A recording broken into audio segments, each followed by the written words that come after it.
VC funding ecosystems and investment strategies. Or, what is venture capital?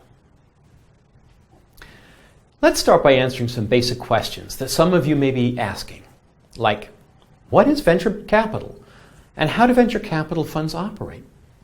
What are the steps involved in a VC investment process? Once you understand the investment process, you'll be able to better prepare and engage with investors. Let's define what venture capital is. Venture capital begins with the word venture, which is defined as a risky or daring journey or undertaking for a particularly great reward. Startups are considered exactly that, high-risk investments, trying to achieve the near impossible. Charting new ground with new technology or other innovation.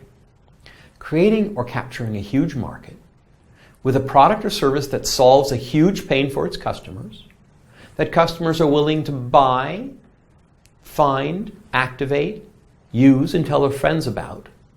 If all of that happens right, and you have your economics right, you have a huge winner. But most ideas about creating a huge venture don't pan out. 1,000 things can get in the way. In fact, much of the content of Venture Basecamp is about defining and hopefully avoiding or eliminating those things that get in the way for most entrepreneurs.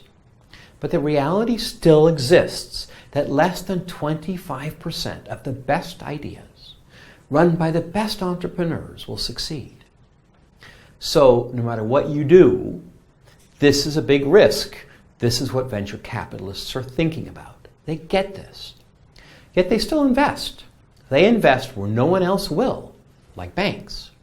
And they invest for equity rather than more traditional form of, let's say, debt financing with collateral and other safety elements that a bank would ask. They do this because they're looking for more than principal and interest. They're looking for the kind of reward that a great explorer or adventurer would get.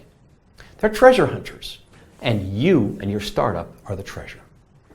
Venture capitalists are experienced and successful. They've done this a bunch of times before. They know how to play the odds.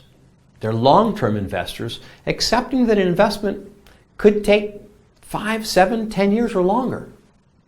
I had an investment in a company that's now called T-Mobile in the US. It was a 15-year investment.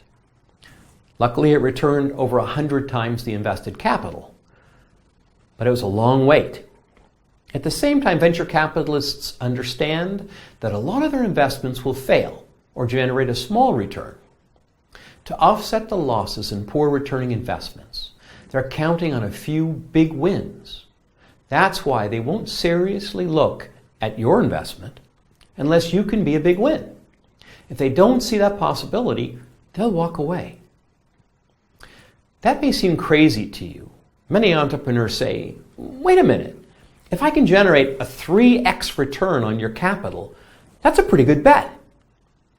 Why aren't you investing? The answer doesn't have to do with you. It has to do with the statistics in the VC world. VCs need each opportunity to have at least a 10x return to make up for those investments that don't work out or fail.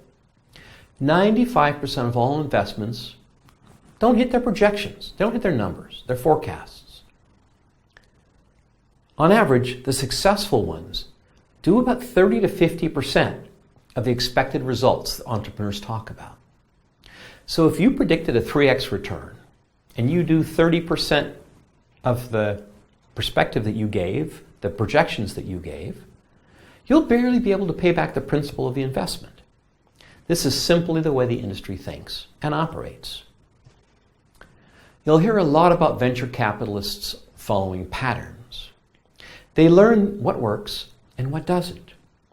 Then, when you see things that are new, you can map them against experiences. That's what they do.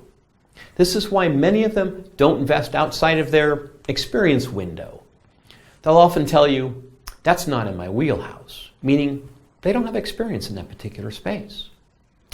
I've been involved in cellular telephony for over 45 years. I have seen hundreds of potential investments in mobile. Now when I see one, most of the time I've seen it maybe 10, 20, 50 times before. I can discern what's really new and innovative versus what an idealistic entrepreneur might imagine being so.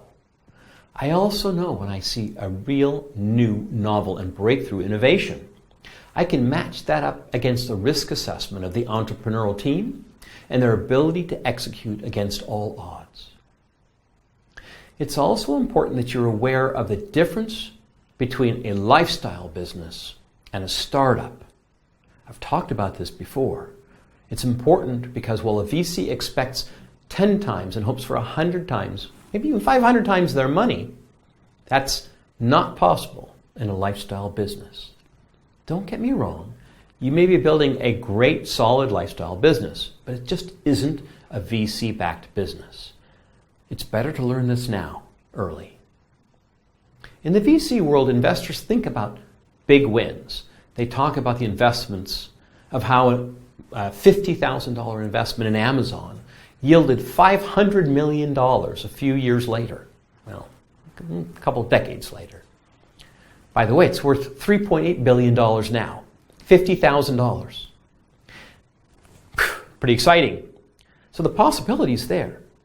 But it's these very few global super successes that are talked about and that entrepreneurs think about.